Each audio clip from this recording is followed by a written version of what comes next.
Hello everyone, this is अर्पित और आज मैं इस वीडियो में बताऊंगा कि आज मैंने कौन से स्टॉक्स में ट्रेड किया था और क्या सीखने को मिला या फिर क्या मैंने मिस्टेक की। ठीक है, वैसे तो एक एसएल लगा है यहाँ पे और ये फार्मा सेक्टर का स्टॉक है। ठीक है, इसके अलावा सबसे पहले एक ब्रीफ दे देता हूँ कि कैसे मैंने इसको चूज़ किया। ये मैंने एक लिस्ट बनाई थी, इसमें डेली का 52 week high, all time high के स्टॉक्स या फिर कुछ स्विंग वगैरह बना रखे हों डेली में। तो मोस्ट ऑफ द स्टॉक्स यही हैं। अगर एक बार आप यही वाली लिस्ट आज की डेट के हिसाब से चेक करना, शायद आपको कुछ चीज़ें समझ में आएंगी कैसे मैंने इनको पिक किया होगा।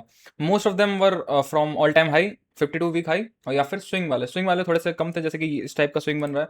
कंसोलिडेशन मेनली मेरा फोकस रहता है, क्योंकि मार्केट दो फेज में चलती है, कंसोलिडेशन और कंसोलिडेशन के बाद एक ट्रेंडी मूव हो सकता है, अप साइड का हो सकता है डाउन साइड का हो। मैं प्रेफर क्या करता हूँ, अप साइड के लिए बैठता हूँ हमेशा। और बेसिक कॉन्सेप्ट यही है। और उसके बाद जो मेन पिक रहता है वो रहता है आपका आज कौन सा सेक्टर बुलिश सबसे ज़्यादा है। ठीक है, तो सबसे लास्ट वही रहता है। तो जिसमें से आज हेल्थ केयर, अगर हम एक बार हीट मैप खोल लेते हैं। ठीक है, हीट मैप अगर खोलें तो आपको दिख रहा होगा कि ये हेल्थ केयर सबसे ज़्यादा पॉजिटिव सुबह था। हेल्थ केयर सबसे ज़्यादा नहीं था एक्चुअली, हेल्थ केयर बड़ा सेक्टर था, तो ये था, प्लस मेटल वाला सबसे ज़्यादा था। ठीक है, ये दो अभी भी थोड़ा सा ग्रीन में ही है। मैं चाह रहा था मेटल में बनाऊं, क्योंकि मेटल सेक्टर के जो भी स्टॉक्स होते हैं वो बहुत फास्ट मूव करते हैं। मतलब कि अगर एक स्विंग बनाया या फिर विदाउट स्विंग के भी अगर जाते हैं तो उनकी कैंडल्स बड़ी बड़ी बनती हैं। और ये इंपॉर्टेंट रहता है कि अगर आप किसी स्टॉक में अगर आप बना रहे हैं तो चांसेस उनमें ज़्यादा बनता है जो वॉलेटाइल ज़्यादा होते हैं। ठीक है, बाकी हेल्थ केयर आपको पता होगा बहुत स्लो सेक्टर चलता है। मैं चाह नहीं रहा था हेल्थ केयर में बनाना, बट एट दैट मोमेंट मेरे को हेल्थ केयर में ऑटो फार्मा था। ठीक है, अब मेरे कुछ मैंने ध्यान नहीं दिया इसमें फिर से। ठीक है, कुछ चीज़ें मैं मिस आउट कर देता हूँ, बाकी वही है। ठीक है, धीरे धीरे चीज़ें मिस्टेक के बाद ही याद रहती हैं। ठीक है, ये चार्ट इतना ही दिख रहा होगा, बट द थिंग इज ये 52 वीक हाई पे था, मुझे लगा ये अपने ऑल टाइम हाई पे है।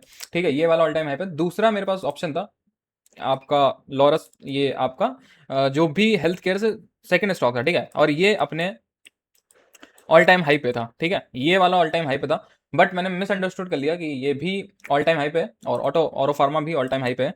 तो जिसमें पहले मिल जाएगा, जिसमें देखूंगा मैं ट्रेड कर दूंगा। और यही एक गलती थी जो मैंने हेल्थ केयर में अब वही जो कल आपको एक चीज़ देखने को मिली होगी, सेम सेक्टर और same momentum same time, but कुछ मिस्टेक की वजह से वहां पे भी ऐसा लग गया था। ऐसा नहीं लगा था वहां पे, थोड़ा सा कम मतलब ब्रेक इवन लगा था, टीपी नहीं मिला था। वही गलती यहाँ पे। हमेशा जो स्टॉक ऑल टाइम हाई पे होता है, ठीक है, वो ज़्यादा प्रेफरेबल रहना चाहिए आपका 52 वीक हाई से। ठीक है, ये चीज आप कहीं पे नोट डाउन कर सकते हैं कि क्योंकि वो अपने ऑल टाइम हाई पे है, तो ज्यादा लोगों की नजर उसके ऊपर होती है, ज्यादा मोमेंटम आता है, सीधी बात ये है। ठीक है, कि हम 52 वीक हाई भी इसलिए पिक करते हैं क्योंकि 52 वीक हाई के आसपास, मतलब पिछले एक साल में स्टॉक अगर किसी की नजर में आता है, कोई भी इंस्टीट्यूशन की नजर में आता है, तो फिर वहां मोमेंटम के चांसेस बढ़ जाते हैं। इसलिए हम 52 वीक हाई उठाते हैं या फिर कोई कंसोलिडेशन फेज के बाद उठाते हैं। ठीक है, और फार्मा सेक्टर में थोड़ा सा मोमेंटम बेकार रहता है, तो मुझे ये बात ध्यान रखनी चाहिए थी। ठीक है, वो चीज़ मैंने आपको दिखाई। अब अगर मैं वो वाला लॉरस लैब का उठाता, ठीक है, सेम सेक्टर है, लॉरस लैब सेम 927 के आसपास ये एक ट्रेड बनती। अब जैसा मैंने बताया, हेल्थ केयर के स्टॉक्स बहुत स्लो चलते हैं।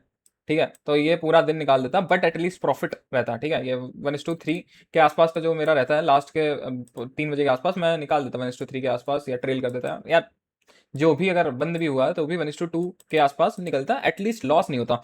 अब ये वाली चीज़ आपको याद रखनी है कि ऑल टाइम हाई वाला स्टॉक मोर प्रेफरेबल है देन 52 वीक वाला। ठीक है, ये चीज़ मैं नेक्स्ट टाइम से इग्नोर नहीं करूंगा। वैसे तो आज भी इग्नोर मेरे को पता है, बट मैंने बस चार्ट को इसको जूम इन नहीं किया, जिसके चक्कर में मैंने थोड़ा फास्ट, जैसे कि अगर इतने में देखोगे ना आपको लगेगा ये ऑल टाइम हाई पे है, बट जब थोड़ा सा मैंने बाद में इसको एनालाइज किया कि गलती कहाँ हुई, क्योंकि गलती एक बार हो जाती तो उसको लिखना पड़ता, मैंने इसमें जूम आउट नहीं किया था। ठीक है, फिर अब मेरे को पता था दूसरा था मेटल्स। मेटल्स मेरे पास हिंडाल्को था और वेदांता वगैरह था, बट हिंडाल्को मेरे से पहले से ही था। ठीक है, तो फिर मैंने सेकंड एंट्री इसमें बनाई थी हाफ लॉट्स के साथ। ठीक है, इसमें बनाई थी हाफ लॉट्स के साथ। मैं हमेशा फर्स्ट ट्रेड करता हूँ फुल लॉट्स के साथ, सेकंड करता हूँ हाफ के साथ। उसके पीछे का रीजन ये है कि जब भी आपके पास ऑप्शन होता है ना कि आप सेकंड टाइम ट्रेड कर सकते हो, तो दूसरा स्टॉक पिक कर सकते हो, या तो जल्दबाजी में पहला स्टॉक हमेशा गलत उठाते हो, क्योंकि आपको लगता है कि दो एंट्री हैं तो पहला एसएल भी हो जाएगा तो दूसरे में टीपी हो जाएगा, जिसके चक्कर में आप बेस्ट के लिए वेट नहीं करते हो। ठीक है, इसलिए मेरे ने रूल बनाया था कि वन स्टॉक ही पिक करूंगा। बट अभी पिछले कुछ टाइम से जब भी थोड़ी सी गलती होती है तो मैं सेकंड में हाफ क्वांटिटी उठाता हूँ, ताकि जिससे समझ में आए कि लॉन्ग टर्म में मुझे इसका डेटा मिले कि सच में क्या मैं फोमो के चक्कर में सेकंड उठा रहा हूँ, या फिर कभी कभी क्या होता है कोई सेक्टर चल रहा होता है फिर भी वो स्टॉक नहीं चलता है, तो वो डेटा जैसा मिलेगा। बाकी मेटल्स मेरा मन था, तो इसलिए मैंने इसमें एंट्री बनाई थी। 1:2.5 का ही मैं एक्सपेक्ट कर रहा था, बट द थिंग इज कि जब उसमें लॉस हो गया, इसमें हाफ क्वांटिटी थी, इसके अराउंड 200 रुपये, सॉरी 300। ठीक है, उसमें हाफ क्वांटिटी का 1:2 मिला के मेरा दिन ब्रेक इवन हो रहा था। तो पहले मैंने इसको होल्ड किया, मैंने सोचा थोड़ा सा कर्व बना के जाएगा, अगर और ऊपर निकल जाता है थोड़ा प्रॉफिट हो जाएगा। बट सेकंड टाइम जब प्राइस आया अराउंड 1 बजे के आसपास, फिर मैंने सोचा कि चलो ब्रेक इवन में ही क्लोज कर देता हूँ, ठीक है। तो ये सोच के मैंने 1:2 पे इसको कट कर दिया था, ठीक है। 1:2 पे इसको कट कर दिया, हाफ क्वांटिटी थी, तो पूरा दिन मेरा ब्रेक इवन लगा। अब एक बार आप इसमें क्या कहते हैं, मनी कंट्रोल की वेबसाइट है ये, हीट मैप उसी का है। एक बार आप इस हीट मैप को थोड़ा देखें, इसमें समझ आ रहा होगा आपको कि आप कौन सा सेक्टर पिक करते हैं। मेन चीज़ ये है कि आपको समझ आ रहा है कि कौन सा सेक्टर ये पिक करते हैं आप। आज टेलीकॉम कर सकते थे, हाँ टेलीकॉम कर सकते थे। टेलीकॉम का मेरे पास शायद, टेलीकॉम सुबह नहीं था जो मुझे जितना याद है, ठीक है।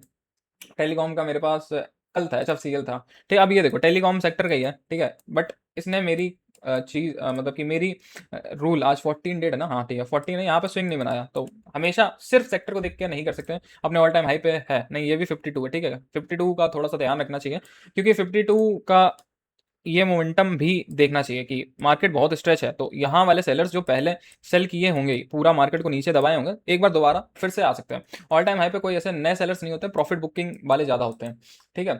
तो बाकी यहाँ पे ये क्वांटिटीज दिख रही होंगी फायर्स में, और एक ये था और एक और फार्मा, ठीक है। इसमें फुल क्वांटिटीज थी, तो ब्रेक इवन डे है, ठीक है। -18 दिखा रहा है, थोड़ा बहुत ऊपर नीचे दिखाता है, ठीक है। तो बेसिकली ब्रेक इवन दे रहा, बट थोड़ी सी चीज़ समझ में आई कि बहुत ज़्यादा मैं इसको मतलब कि छोटी छोटी गलतियाँ कैसे एसएल करा देती हैं, ठीक है। तो वो चीज़ ध्यान रखनी है। बाकी ऐसा कुछ अलग से ज़्यादा कुछ समझ में आया नहीं कि क्यों ये सेक्टर ऊपर गया, बट ये फेल हुआ। और दूसरी चीज़, फार्मा अगली बार से मेरा सेकंड चॉइस ही होगा। आज भी सेकंड था, और अगली बार से मैं कोशिश करूंगा कि जब वो पुल बैक ले ले फार्मा, उसके बाद एंट्री बनाऊंगा, या फिर क्वांटिटीज कम करके देखता हूँ नेक्स्ट टाइम, या फिर अपने ऑल टाइम हाई पे होगा, ठीक है। तो थोड़ी सी चीज़ें मैंने पिक की हैं इससे, देखते हैं नेक्स्ट टाइम कैसा रहता है फार्मा सेक्टर, ठीक है। बाकी मिलते हैं नेक्स्ट वीडियो में।